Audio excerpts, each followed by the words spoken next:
So awesome. Really glad to have you here. Bernard Koomson from Deadhype, GmbH. Glad that you could make it here on a Friday evening after a stressful week, I can imagine. Right now there's a lot happening, like the past few weeks. We now have the Berlinale right now here in Berlin. Yeah, exactly. Last week, or the week before, it was Fashion Week also, where you were probably quite busy. So yeah, glad to have you here. Really happy to be here. Thank you very much for the invitation. It's nice to sit down and talk to you properly as well, and have this conversation. So I'm super excited. I mean, what a lot of people don't actually know, like you recently moved out of my old apartment where I used to live with my family. Yeah, that you're my landlord, the official landlord. Yeah. No. So now you're living in Neukölln, right? Yeah, exactly. You were in Charlottenburg for some time now. So.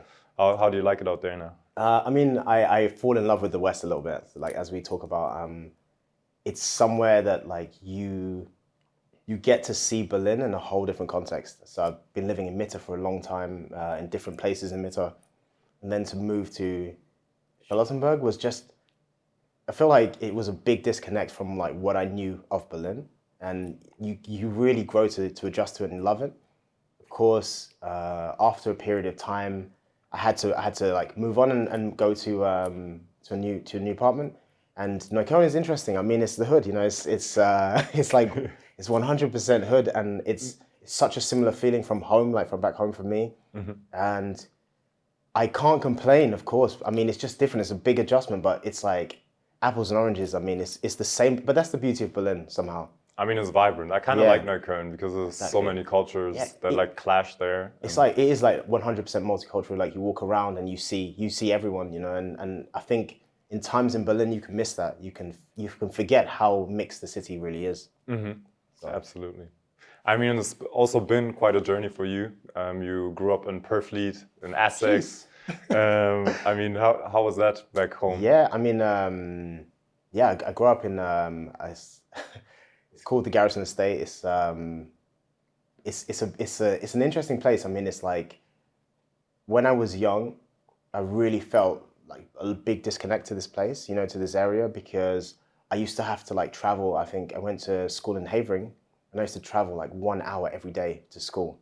So I didn't have friends in my area. I didn't like live in my area too much. You know, I was really like my friends in school and taking like a bus, like a minivan to go to my school and come back, because my mum wanted me to go to like a school that's not in this estate or this area. So it was like I never really like clicked with this place. You know, it was tough. It was had a lot of I don't know how deep can we go, but I really had a lot of stress. You know, where I grew up was a lot of like neo-Nazis. Mm-hmm. So there was like a lot of people that had like been rehomed from prison. There's a lot of people that are, just like following some kind of like different way of life and different way of thinking. So of course, like being like a young black kid in this area, they're not used to us, because there was a big moment in the 90s where a lot of families would move from London to Essex to try and like, you know, get away from like expensive and, you know, like hustle bustle.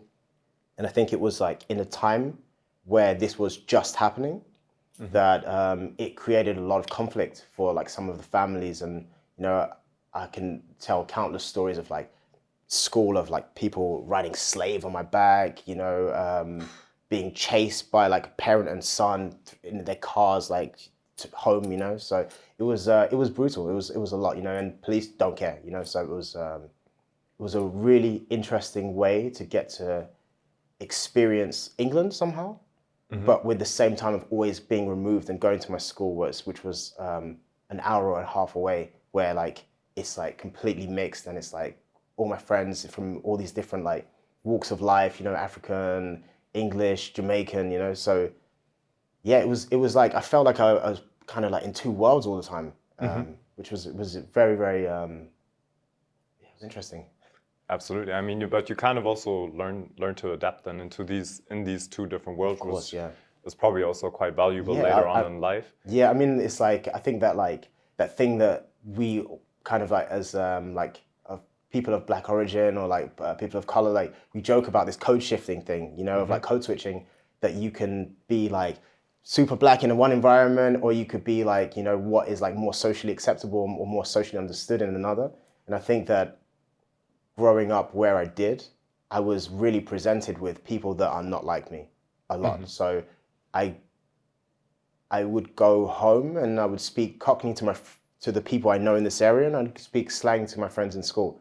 And then I'd go to my mom, and my mom would speak to me in English because she's a teacher. She doesn't want me to speak slang or like, you know, like, of course, not, yeah. So it was, it was very warped, you know. It's hard to like, now, you know, I'm presented with it and I have to relive it. And I really, it was traumatic in some ways, to be honest. I can imagine. Yeah. I mean, but you also got largely influenced during that time also with 90s hip hop music. You had a huge affection for like the sneaker culture. Yeah. And was that like kind of also the time where you really delved in that essence of that culture and kind of also created that idea of maybe you want to be working in the creative field? Yeah, I mean, when I was younger, I wore school uniform, so I wear like shirt and tie every day. Like we every day wear like a blazer, trousers, and like shirt. So everyone had like a uniform. Everyone wore the same, and I think that sneakers was a way of personality. So you could like kind of tell your personality, and at the same time, if you're in a lower income household, you could have a certain pair of trainers, and then you kind of play to the rules of like whatever society deems as rich or cool. So having a pair of 110s like Air Max 95s or Air Max 97s would make you seem like you're out of a situation that maybe you're in. So if you're low income and you have like a pair of cool trainers, people might think, oh wow, like, you know, like you got, you know, for that moment you're like a hero, and not you're kind of like out of your situation, out of your you don't feel like you're low income, you know, you're just cool. And so I feel like that it gave me such a sense of identity that it really resonated highly with me.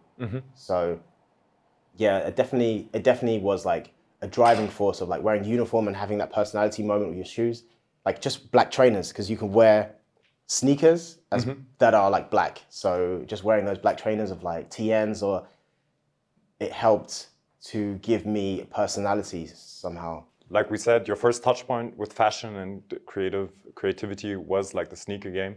And apparently you were even so innovative in like finding ways to actually also afford these sneakers, because your mother, like she was working as a teacher, you said? Yeah, exactly. What did your father do for a living? Or was he playing a role in your childhood? Yeah, I mean, I knew my father until he was, until I was 11. And my father, he went to prison. So I don't know. I mean, I don't know. I know, but I try to not think about it. Okay. Of what happened, you know. I mean, it was, I don't know exactly what he had done, but all I know that he destabilized my family life. So from him going to prison and losing kind of that male role model in my house, my mom takes both. She takes the male and the female, you know. I mean, that makes it obviously a lot harder also to maintain a very high living standard. Of course, like if everything is just lying on one pair of shoulders. Yeah, and I mean, and she really soldiered it. Like she did everything that she could, and you know, she really didn't make us, my sister and I, feel like we didn't have. So it was really, I think that there was never a moment in my youth that I would really be like confronted with this idea of like, oh, I don't have whatever. She really would try, you know, she did her best. So it was, I mean, that was also the point where you kind of already thought a bit more outside the box by like selling sandwiches and stuff, right, in school, and like making a little bit of extra pee. Because I used to get free school dinners, you know. So in the UK, if you're like you only get if you only have a certain amount of money in your household, you get eligible for certain benefits in school. So for example, you get like free school lunches, so you don't have to like, you can of course pack your lunch, but you can, instead of paying for dinners, you get like a school set meal. So I'd get a lunch and I'd get a lunch and a dinner, and I would always sell my my lunch. I would always sell like it's like you can get a sausage sandwich or a bacon sandwich. I'd always sell it 50p, and I would just keep the money and just like every day do this, you know, for like 3-4 years, and I'd save, I'd buy stuff. So I'd like make trades with people of certain things or buy. Can you still remember like what was the like sneaker that you would like get from the first money that you kind of hustled your? I bought a pair of blue TNs, and they were like my favorite shoes. They were like my go-to. And actually, when I brought them home, my mom threw them in the bin because she was like, "Where did you get these shoes from?" I couldn't explain it. You know, I couldn't bring myself to tell the truth. So she was she just threw it in the bin. But she thought like you were up to no good to actually make sure to get those. Exactly. Yeah. So. Yeah, it's actually very funny rethinking it, but yeah, it was a pair of blue TNs. Sick. Like Nike TNs, yeah. And apparently you were also very adamant already at the age of 15 that one day you're going to be working for like Adidas. Yeah, I don't know. Was that something that you like manifested because later down the road, after like studying economics at the University of Essex, you literally got that internship at Adidas, right? Yeah, I mean, this is like the pure power of manifestation. You know, I loved the idea of like Adidas for me had like a really sweet spot of that. It felt like they were looking for people that weren't in sports. So they were working with like Jeremy Scott and like Nicki Minaj and A$AP Rocky, and it really exposed to me a different group of people outside of athletes, outside of like Jordan and like the more classical athletes that you can work with or brands can see as like, you know, viable or interesting. So when I was 15, I was just really like, okay, you know, I really want to do this. I really want to work for Adidas. Like, it sounds so amazing for me. You know, I could be part of this brand. And I mean, this was like prior the Kanye, prior like some of the like newer like things, advancements in the brand. But yeah, it was really something that I just had my heart set on. I tell my friends like, hey, listen, you know, like after I'm done, this is where I'm going. This is my journey for myself. So. And how did that internship then come about? Because that was the first time you were moving to Germany as well, right? To Exactly, Herzogenaurach, where they have their HQ. So I mean, I was at I worked. I when I was not at uni, I would travel on the weekends to go and work in Covent Garden. So Covent Garden in London. And I'd work at a shoe shop called an office in Offspring. It still exists now on Neal Street. And I would, I loved Adi so much that I would like have a lot of information about it that they said, you know what, you can be the Adidas guy here. You know, if someone comes with Adidas questions, they go to you. You got them. And then, you know, my colleagues and everyone knew that I was so keen to go and work there, like work at Adidas, that one day someone from Adidas came in, Emily, shout out Emily. She came into the store and she was like, hey, you know, people told me you know a lot about Adidas. We started chatting, I'm telling her about the brand and like everything that I know and like, you know, just like trying to impress her, like gas her up about what I can know about Adidas. And then she's like, hey, you know what? I like your energy. Come, like, let's come. We have an internship in Germany. Do you want to move? And I'm like, okay, you know, I'm done. You know, like, of course, I love the UK for many reasons, but I was stuck there. I was not making more of myself. I was just, you know, I was working in retail, and I think I would have been happy in my situation. It's not to discredit anyone that wants to work in retail, and I think it's like it's a great platform to meet amazing people. It's a great platform to really understand like roles and responsibilities, especially if you're from an uneducated background, or you want to like put yourself in a space where you get paid, you get responsibility. I love retail as a profession for a lot of people, but for me personally, I felt stuck. I'd just been studying economics. I'd just been thinking about like, how can I grow a business, grow an empire, and I'm just here kind of like taking my wage and just like living check to check. So it was such a great moment for me to just dip, just really dip. And how was the time in Herzogenaurach? Apparently, you also got to meet some of the legacy holders from Adidas. Yeah, I mean, I met like, I met Stan Smith, I met Beckenbauer, I met when I had such like I was working as an intern for PR and communications for Originals, and this is like when you are young, this is a dream job. This is the job. Like I remember. You know, I don't want to talk too much about like Ye and these kind of people, but I remember when I was, 20 or so, that he comes into the office when he's leaving Nike. And so you're hearing these things happening in the news, leaving Nike, and you see him like walking down into the building, coming into the office, coming into my department's building, like I'm sitting at the chair where you're sitting. going into a meeting to have a conversation of how he can move to Adidas. And, you know, just to be like seeing that, you know, That it's must like, have been mind-blowing at the age of 20. it's so surreal. And, you know, of course, like with all my colleagues and everyone that I worked with, they know like what I'm into. I'm very expressive with my taste and like what I think is cool. And they knew I was a big fan of him. So they're like, hey, you know, come and meet him, come and, you know, and I felt like it was a dream job in that sense of the people embraced me so much, and they also like really cared about what I was interested in. They knew that I have these interests, and whenever there was a moment to let me be part of it or integrated or included in these interests, they were like, sure, come on, like, you know, I like another example is like I don't know if I'm gonna swear. Can I? Yeah, you can swear. Okay, I fucked up. Like I had to send something for a shoot in New York. I had to send products for a shoot, and I fucked it up, and I didn't send the stuff on time. And my boss Layla at the time, she was like, you know what? Pack a suitcase, pack the stuff in a suitcase. You're gonna go to New York tomorrow, and you're gonna take the stuff. Oh no! And I'm just like, you're like, oh no! I'm just like staying in the Standard Hotel, like Cara Delevingne staying across from me, and it was like, it was just like mad, you know. Like this was like, I think it was really important at this age, and I mean, it's gonna get more critical, but it's very important at this age to be unimpressed by this stuff, and that was like necessary because I was such a fan. I was such a hype beast in that way of just like, wow, I love all this stuff. I love this culture so much.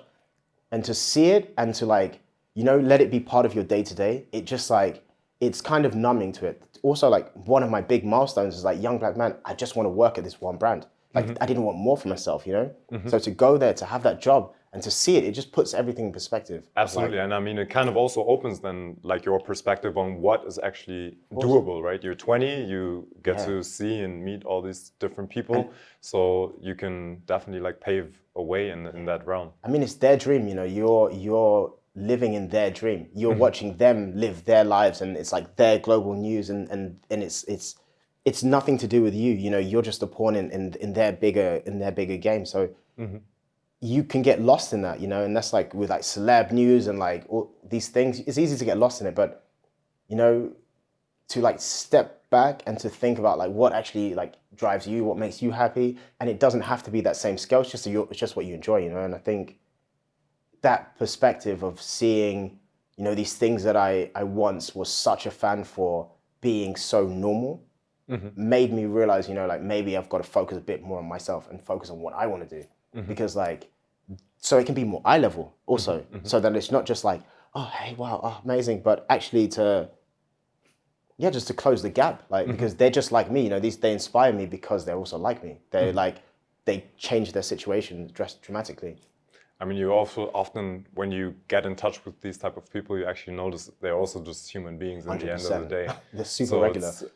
Absolutely. And I mean, so everything they do is also attainable for yourself if you see the bigger picture and 100%. Also like hone in on your craft. Yeah. That's also what I always had the feeling with when I kind of met these celebrities. When you're like younger, you're starstruck, but later on you're like, I want to hustle to get there as well. No, I feel like it's never me your idols in that sense, because you are disappointed. But I didn't think it left me disappointed. It just left me focused more on myself and less focused on them, because they have enough attention. They have enough going on. They have enough people that fan over them. Like, it's not just me. You know, maybe like you sit in your room, you're like, oh, I'm such a fan of this person. You go in contact and see them, and you go to a concert and you're like, okay, like 50,000 people also love this person just as much, and they even know the songs better than I do. Like, so like, how much of a fan am I really, you know? And then maybe be a fan of yourself, in Absolutely. fact. Right after that internship, it also kind of made sure that you got a 5-year job in Amsterdam, right? I mean, like PR. I would be lying to say that it was they gave it to me like that. It was not true, you know. I think I had a really humbling moment of like my internship's coming to an end. I'm meeting all of these people internationally from around the world that are like doing the same thing, 6-month internship, and I'm hearing them saying, yeah, you know, I've got promised this job, and I saw people a couple of months before me have been promised this job, not get this job, you know, have to leave, have to go back to the situation. So I just had some really like good chats with like some team members, and they said, you know what, like you've got to make your own way. Go and talk to like every person that you've worked with thus far and see where you fit in, and see where you can actually go and like do something and transform your job to being something real, like substantially, like it doesn't, because again, I had this dream job. I had a job that was, it's just an internship, but in my head, it's a dream job. It's just an internship. I was just an intern pushing boxes, like sending packages, just an intern. But everyone dreams to work in that department. But in fact, just to go and work in the organization it did give me more. So I went to a guy from Amsterdam, like he was working in the digital marketing team. And he said, hey, you know, we have another internship, 6 months, but it's in Amsterdam. Would you like to come to Amsterdam? And you can like work for Adidas Neo, which was like a more like younger demographic brand, and Adidas Originals. And at that time, this was like 2012, and it was like to work with the social media team. So to go and like Adidas, I didn't even know Instagram at that time. You know, I probably made Instagram like a year ago, and to go and work with Adidas Instagram and like help doing like scheduling of posts and work in digital marketing, which I knew nothing about at the time. So it was like, okay, I'm up for the challenge. And that's also like a year before you kind of founded the name Deadhype, right? As like a radio station. Yeah. And I mean, Amsterdam is also quite big in like the streetwear and the fashion market. Exactly, yeah. Was that also where you like kind of molded the idea of Deadhype, not just being a radio station or like a blog that like talked about sneakers and culture, but also like kind of building that idea of like, okay, I want a creative agency or I want a multidisciplinary vision hub where anyone can like maybe ask me for my expertise and what I think is maybe relevant for culture? I think when I was at uni, I had a friend called Hakeem. Shout out Hakeem. I really like, as I relive these stories, I remember all the people that played a role in where we are today.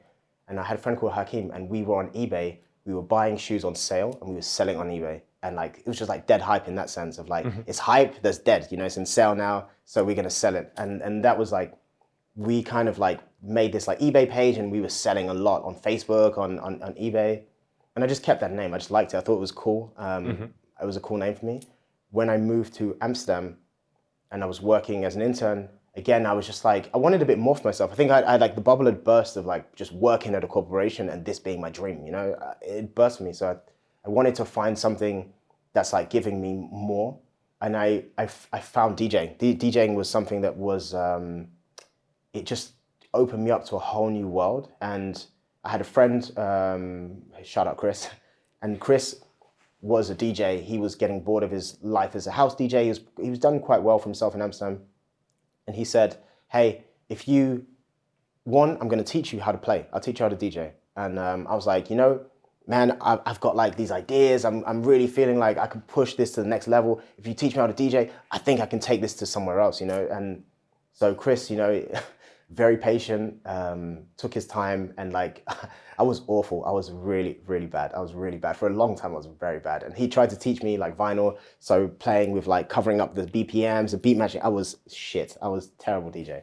But he just took his time with me. He was super patient. And we used to take like equipment because we were not really getting booked because I was so bad. So we take equipment to like supermarket, which was a fashion store in Amsterdam. We'd set up like in the front window and we'd play for free every weekend. So it was, because at that time, my life was, I'd work at my internship and I didn't have enough money because I was getting paid about 800 euros a month. So I didn't have enough money for my rent because my rent was already at 600 euros. So I'd work on the weekends at the Adidas store. I'd work at their stockroom because from retail, I knew how to work there. So even if I didn't speak Dutch, I can just go and like stack the boxes and put stuff up to just make an income so that I could live. So in between this, I was also trying to DJ and trying to like get this off the ground. I was just, I think it's easy. You know, we talk about burnouts a lot, and I think that I've burnt out so many times in my life, but you know, there's, that's like that dream, you know, if you're chasing something, I think it's hard to know when it's to stop. Like, you know, as you get older, you know how to like take a break and you like start to really think about your mental health and how work is just a thing that can be picked up at any time. But in that time, I was so hungry for opportunity. I was so hungry to do something that I just couldn't be stopped at that time. So, and why did you choose Berlin then afterwards to kind of establish the Deadhype as like a brand? And was it easy also to penetrate the culture here in Berlin? I think my ex-wife moved to Berlin, and we were dating for a period of time, and my ex-wife was Dutch. So when she moves to Berlin, I'm living in Holland, and I'm thinking to myself, like, why would I stay in Holland when my partner at the time is living in Berlin? So I would visit, I would come here, I applied for many jobs, I tried to work at High Snob, and never really materials, never worked out, So I just like, I made the jump, and I went to, because I've been working social in Amsterdam, I'd been working at Adidas. I went to work as social media manager at Zalando. So I came to Berlin in like 2015, 2016 maybe. And then I just started working at Zalando. And then you built Deadhype next to the job at Yeah, Zalando? I mean, Deadhype had so in the time from Amsterdam, like from 2000, since I'd moved to Amsterdam, Deadhype was going. We were playing festivals. At some point, it just like picked off the ground. I have to thank G a lot, like G from Pata, because the way that they support the local scene in Amsterdam is insane. They are like black self-made men that look at their city, look at the people around the community and say, you know what, if you need help, we're going to support you. So anytime we had an idea, anytime we'd run with like, hey, we want to do this, I go to G, I'd say, hey, and I mean, G at some point find me annoying of just like, man, this kid again, like, Bernard, man, damn, like, leave me alone with this new idea. Mm-hmm. And he would always say like, all right, cool, this I can do. Let's say of 10 ideas, 1 is possible. And it was really nice to get into that pitch process of like going to someone, pitching ideas and trying to like see what someone would take. And yeah, and I mean, that helped us to get to a certain point, to be able to like play like Apple Sap and this like festival in the Netherlands, and play like Pitch Festival at the time was a really cool festival. Go to New York and LA and DJ, go to Asia and DJ. And then always we wanted to make audiovisual content of everything we're doing. So when we're playing, we're filming, we're like just trying to like take all the elements of everything that we do and every moment we have and like celebrate it and share it and like say, okay, we're gonna make like documentary style or photos, or just because we were so passionate and happy about what we are doing. We're just into our thing, and that was what was driving us. We do radio and like bring DJs on, film them, take the time, because it was just important for us to celebrate what we do and not to focus on anything else. And that's how the projects or the portfolio of projects like grew and grew and grew. And now you have like all this, renommee of like the different clients that you worked with, and like everything that stands for Deadhype kind of has like a certain essence and power to it. Yeah, I feel like we definitely celebrate like local culture, and we celebrate. And I think that when I moved here, that was the thing that I found was missing a bit. Mm-hmm. That I missed the support. I missed the infrastructure. I missed like, if I have an idea, who do I really go to? Who's actually going to help me? And I think I wanted to be that person. I wanted to offer support, offer infrastructure, offer like the little I know to be able to help empower someone and give them an opportunity to make money. And it was not about money for me. It was just about doing something. It's like the contribution and doing something. And I mean, people that know me, they know this is how I am. That I like to do stuff. I like to be busy. I like to be active. So it's so not about money. This is why we have the logo of dollar signs, because it's like, if that's what it is, needs to be like we talk about, then we show it, and then we don't think about it. Mm-hmm. Everything that we do is for contribution, for community, and to really like just make some impact, even if it's like 10 people care about it, it's okay for us. Like, it's just what drives us and what makes us happy. Mm-hmm. In 2020, you then also got to design a sneaker together with Adidas. And I mean, there are not a lot of people that can say that they actually collaborated on a shoe with such a powerhouse of a brand. Yeah. How did that actually happen? And you also pointed out that you really cherish like the two-way dialogue that Adidas has, that you felt like it's not just about kind of sucking out the essence of the culture and then like exploit and get some traffic from it, but rather they rather invest into the people, into the community, maybe like Pata that you pointed out. Do you have the feeling that a lot of brands don't really work like that? They I just kind of think suck out and exploit and then ditch? I called my business partner before I come into this podcast, and he's like, chill. Chill. Because they know how I am. They're like, chill, don't go too hard. Yeah. But you know, I say it like this, it's about the individuals that work at the businesses. It's not about the business. It's not about the company. It's about the individual. It's about the person that like cares about their job, and like they're an impresario in some way where they just want to do something good. And in every company that I work with, I can tell you those people. I can tell you, hey, talk to this person. They care about what they're doing. They're putting in all the energy. They're putting in all the love of what they're doing. Maybe it's not the company you love. Maybe it's not your preferred brand. Maybe it's not your dream collaboration, but that person cares about what they're doing. That person is going to listen to you. That person is going to give you a platform to like, that person is going to go internally and fight for you. And I feel like that's what it's about. It's not, I care little for companies. I care little for corporations. And I'm not saying it just joking. I really mean it.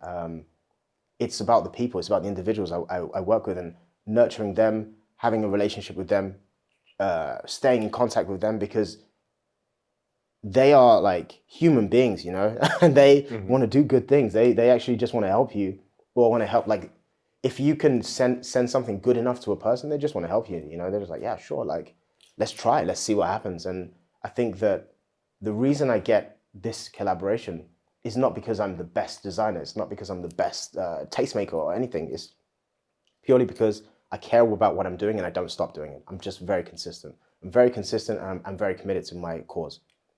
So, and as soon as I got this collaboration, my friend that I intern with, who is still a designer at Adidas, I say, hey, James, can you design this shoe for me? Because I want to work with somebody that was part of this. I want to celebrate this moment with the people that are helped me get there, you know?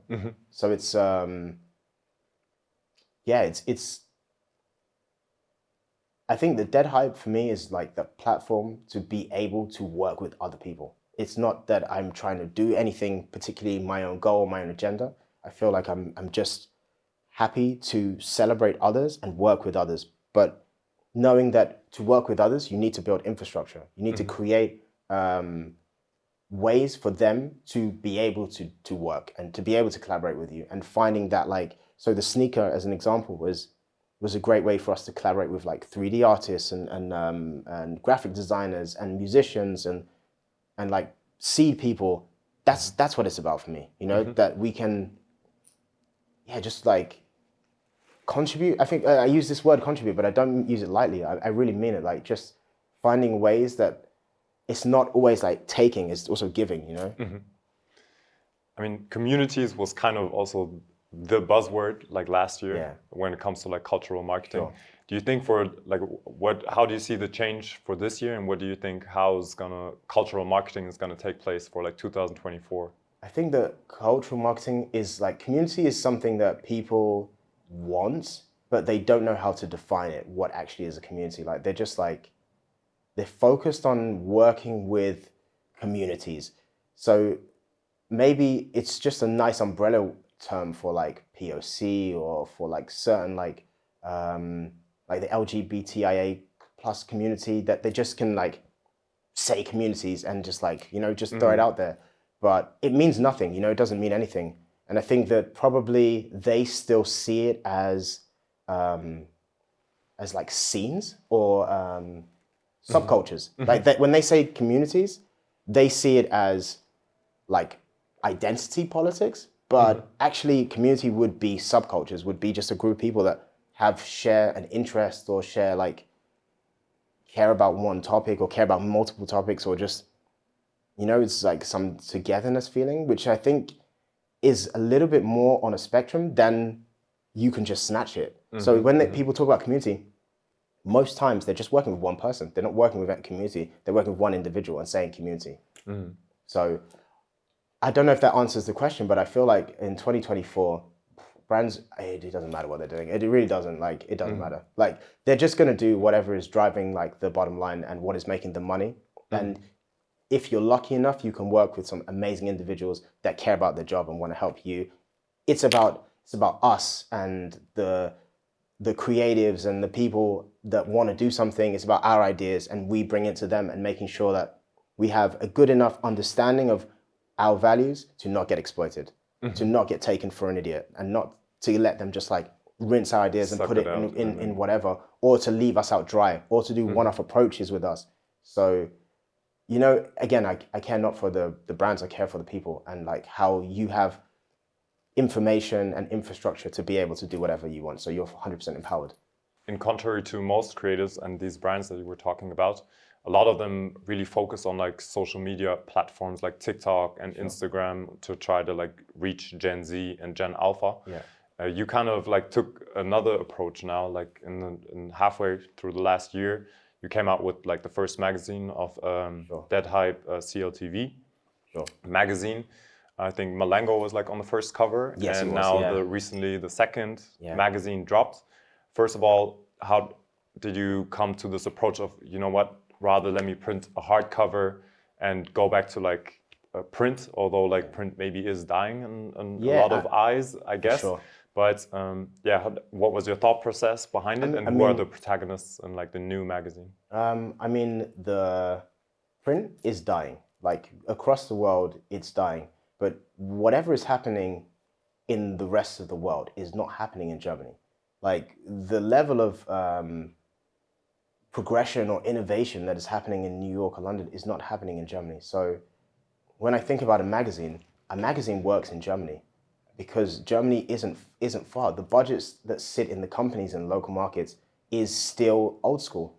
They're still paying bloggers for Instagram posts. They're still doing campaigns with people that don't have any skill, you know, like, so there's no innovation in the market. So all that can happen is that you can take the dazed approach of the 1990s and say, hey, let's celebrate local culture, or RWD, in fact, like in London, let's show like heroes of the city so that the people can look and say, hey, you know, wow, we don't know that's happening in Berlin. We didn't know this person is even doing it. We didn't know this person is living in here. So to try and give the people of Berlin our platform, like whoever has their eyes on what we're doing, the people of the city, and it's not just the people that grow up in Berlin, the people that are just in Berlin, that are like working on an international front, we give you our platform so that whoever's looking at what we're doing, they can see what you're doing, because what you're doing is amazing and you should be validated and you should have as much money and empowerment as possible. So right now we have Yummy Club on the cover, and Yummy Club are, you know, these interviews where they say like, hey, what do you fuck man. I know which one you mean. It's like, what's your favorite neighborhood? And exactly. And like, what is your best restaurant, best club, exactly. etc. So I remember. You know, and I see them as this collective, and I don't think I know what they're doing. I know the individuals, and I know their creative output. They're making music, they're making videos, they want to do film. They're so much broader than these interviews. But they're like, I don't know, like 200K followers on Instagram and like massive on TikTok for like that format that they've made work. And I think that by taking them and putting those cover stars, it was trying to celebrate and show these are the individuals behind this. And this is like their creative output. This is like these individuals, like they sing, they make music, they make content, but they also have just found a piece of their creativity that brings them money. But at the same time, like they're a powerhouse, you know, and like I want to celebrate that, I want to show that. So we had them on the front, had Mariama and Mariama and question mark, like an amazing DJ from New York who's now living in Berlin, and put them on the back. And it was just nice to have two covers of like people that we thought are just doing amazing things in Berlin that, you know, need more attention. I think that's kind of also, it's put very nicely, because that's kind of the struggle I think that a lot of like people have that are in the creative scene nowadays. You have this broad portfolio of capabilities. For example, at Yummy Club, you do music, you do art, you do film, etc. But if you want to function on like these social media platforms, only a certain format works, for example, and that kind of gives you the platform or the visibility to actually reach people, because everything's so like short and like so quick.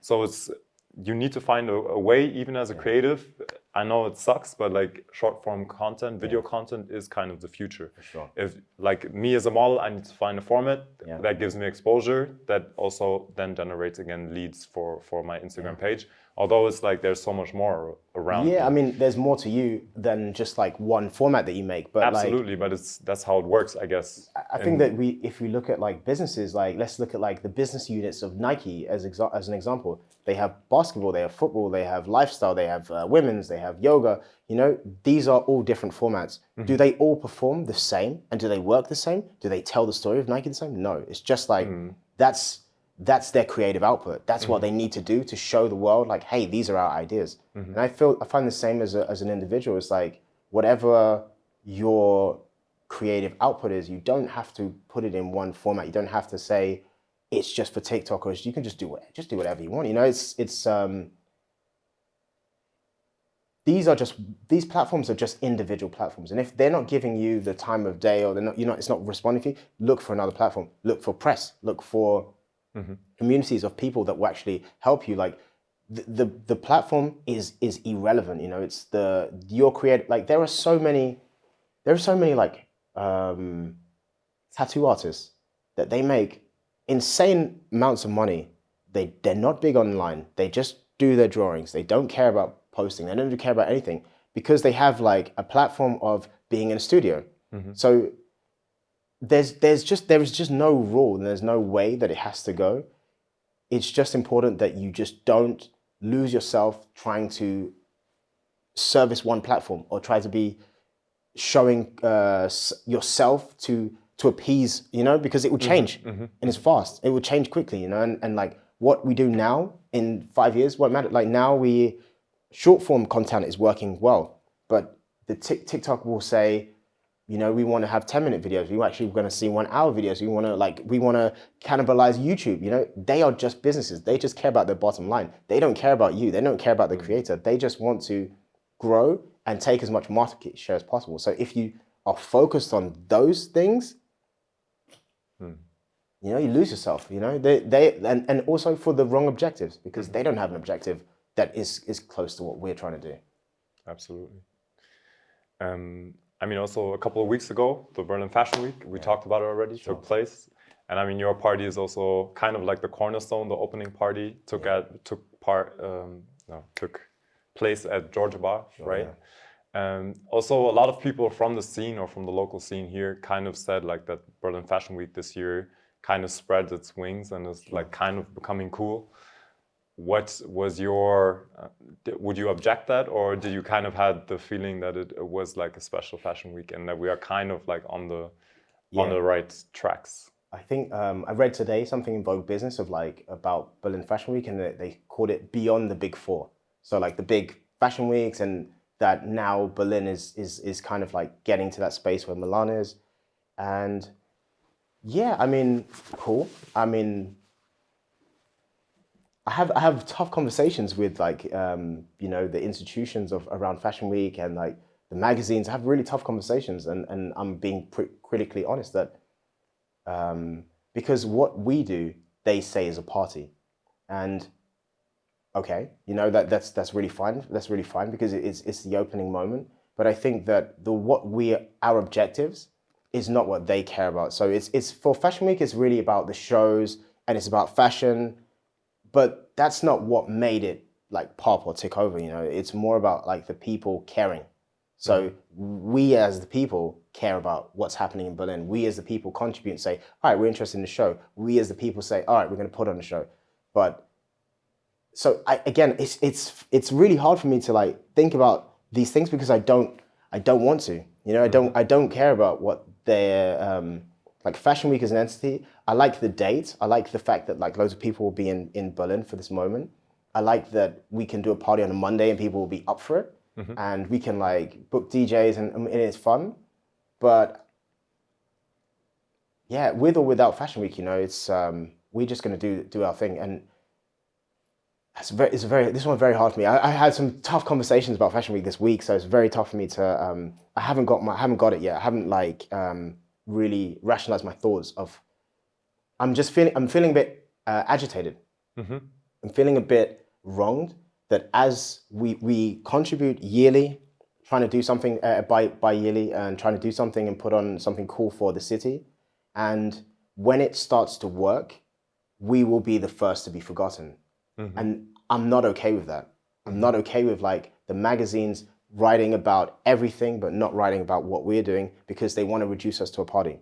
But when we were doing it and no one was doing it, and then internationally people care about what Fashion Week in a context of, oh, there's a dope opening party, but nothing else.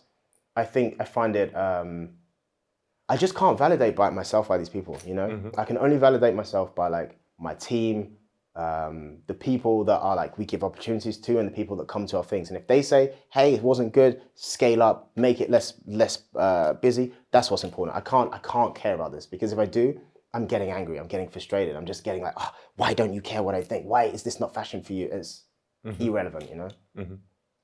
So also because creative work also fluctuates all the time, and I mean, during Corona, there were also quite a lot of downtimes. Yeah. You're also very able to stretch yourself from DJing to being a consultant, being a tattoo artist also sometimes. Would you say you stretch yourself or diversify just to make sure that there's also always like a stream of income, first of all? And second of all, I mean, it's still very hard to do. Like, well, how do you make sure not to burn out? You know, I burn out from time to time, I do. And I've had like a couple of years ago, I had a very bad burnout. And my business partner Johannes, is like a gem to me. Johannes and I, we are like chalk and cheese. We're like the polar opposites of each other. But this guy, when I burn out, he pushes for us and he makes sure that we keep going. He makes sure the clients are like, you know, we're still working. And I think what I have is personal drive. You know, I know that I just have a mission. I can't explain to you what my mission is, but I'm really trying to build an infrastructure so that I'm not so reliant on anyone to do anything. And at the same time, if anyone wants to do anything, they can ask me and I'm going to help them. I'm really going to help them. So I'm really focused on that mission. So whenever work is slow, my mission doesn't stop. So perhaps when consulting gets quiet, I would maybe tattoo more, because then I think, you know what, I have these ideas, maybe I can help people like, you know, like express themselves more, you know, like if we can, to look more creative, like, okay, let's find a way. Or I feel like I want to DJ more because I have a good relationship with the people that ask me to DJ, and I feel like, okay, well, you know, I can play. I'm gonna play music that I know they can appreciate. It's a lot of the times it's the people that I'm working with. It's not the companies. It's the people that I generally just like the individuals I work with. That I think I like you as a person, or like we share objectives or we share a mission. So it's easy to like find those people constantly. And I'm really happy that this is making me money. I'm really happy that this is making my team money. And I'm really happy to share how we do it. So that's how it is, you know. There's never a moment that I'm like, I've had zero, you know, I've had no money. I've had like rice and beans, like energy. So I know how I can like get it from the mud. I know how I can make money. So I always, and it's not illicit, you know, it's like, there's always like a reduction. Okay, I have too many overheads. I study economics, you know, I have too many overheads. I reduce my overheads. I sell my clothes. I get on Depop. I go to the flea market every morning. I go and check what there's there. I look on my phone and say, okay, this is like gonna sell. This vase is doing well. I sell it on a platform. You know, there's just no excuse for me, and that can of course play a toll on my mental to help me burn out. But I'm so happy I have good people around me to slow me down and to like make me also appreciate other things in life and not just my blind ambition. You know, so yeah, it's. I mean, it's also you're a father now, right? Like, course, how old is Ace now? Ace he's 3. It's about to turn 4.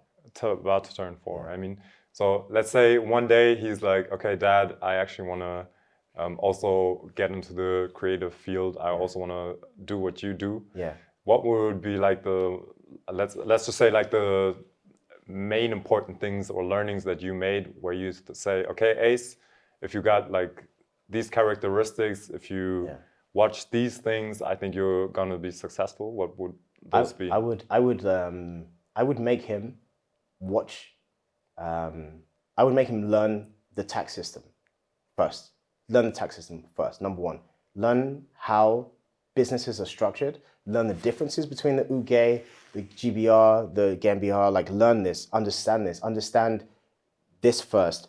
Understand what a Steuerberater does for you. Understand how the Finanzamt works. Understand who you will call at the Finanzamt. Like learn these base structures, because this is a constant. This is something that can't change. You're always going to be in this. So whatever happens, money, no money, this is first. Death and taxes is always. Yeah, this is guaranteed. So once you have a basic understanding of this, then it's about, okay, like what do you enjoy doing, and how can you do that with people that you enjoy to be around, and let's go from there. You know, if you're super big on cutting paper, and my child's 4, so I'm thinking about like what he really does. You're super big on cutting paper. Okay, let's go and look for like somebody selling scissors or somebody that's selling paper, and see like what kind of people come to shop here. What do they buy? Like what are they? What kind of industries are around this shop? You know, because this is a business that it lives from exactly that target group that you're interested in. You know, so let's go and find it. Let's go and investigate. Let's do the research. So I think understanding tax, and then really doing research on like what are you trying to do? What are your objectives? And then it will be okay. You don't need to make like multi-millions for it to be successful or to be validated. You know, it's like, I think that this like hustle thing and this like grind to the million thing is super toxic. You know, it's like many people will never make that in their life, you know, and it's like just a humble reality that we just have to like accept this, that maybe it's more important that we are happy, our families are happy, we feel good, and we're happy with like the things that we're doing, than trying to make an infinite number that has no objective that we don't really think about. And I mean, when we talked also in the past, you said you were also trying to be like more active in other markets like New York and London, and trying to also establish working relationships over there. Is that also still an objective for 2024? And what are some like cool like projects that we can look forward to for this year? I'm really happy to say that we got some like really cool things planned. So we have some really nice activations coming up. We have got some good clients like on board on like research projects, but also just like classic consulting. So where we're going in, advising, helping. I don't want to name drop them. I won't say them. I won't say who they are, and not for risk of somebody taking from me, but really just I want to do the work first. I want the work to show, and then, you know, and I mean, we've had some. We just like, I mean, we did this music video for Skiagu for the zoning, and it's a production job. They're #1, you know, like, you know, this is a big feat, and we're hoping to do a lot more of that this year as well, like to work with artists to produce music videos of just, again, it comes down to infrastructure. It's like we have the ability to find some cars, we have the ability to like scout locations. This infrastructure is then we can like give it as a service to someone else. So yeah, and we do plan to do a lot of like activations in Berlin, but I'm really into Ghana right now, you know, and it's not like the Dirty December Ghana or December celebration. It's really that I just find that there is something of my culture that is like a bottomless pit of reference and information, and if I as close as I get to it is as much as I can. You know, this is like, there's so much history and so much culture that I can constantly be inspired, and I can reference and I can use as like in like my creative outlets. So I'm really focused there. I just got like a citizenship to like travel to Ghana, like a residency to travel to Ghana back and forth without like visas and stuff. So I'm really gonna try and spend time there. My son also enjoys to be there, so I'm gonna try and go back at least once this year to like just to go and understand more. And we of course we have like issue 3 and 4 will come out in July and January. There's work-wise, you know, it's I think Johannes can tell you better, because we're just working, but it's and a we lot. will eventually see You'll what see. is going to pop out. It's So like, I mean, I think August, curious to see July, for sure. August, September, we do a lot. So like there will be a lot coming out in these dates, but it's that's the best I can say. I just don't want to like name drop my clients because again, I respect the people and I don't want like people stressing them about like, oh, you did this for them, because they don't even know how like the relationship comes about with this person, like, or how they would ask us for something and say, hey, like we really need this and can you do this for us? So sometimes, a lot of times it stems like this, or we are just sitting with an idea of like, we really have this idea to do something and we're going and we're getting shut down by like 100 people, not just joke, 100 people saying no to our idea and just keep going. So some of our ideas are allowed to get out of the like, out of our like Google Drive to do something. So yeah, I want them to happen and then we can talk about it. Next, we do part 2. Okay, cool. Thank you very much for your time. And I mean, the Siagu video I already saw, which also turned out really nice. Super dope. So I'm very curious what is still going to happen for this year. Thank you for your time again.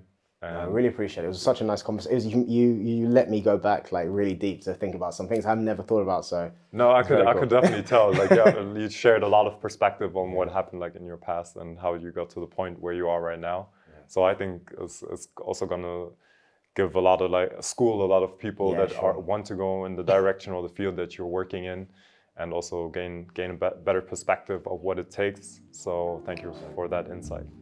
Appreciate it. Okay.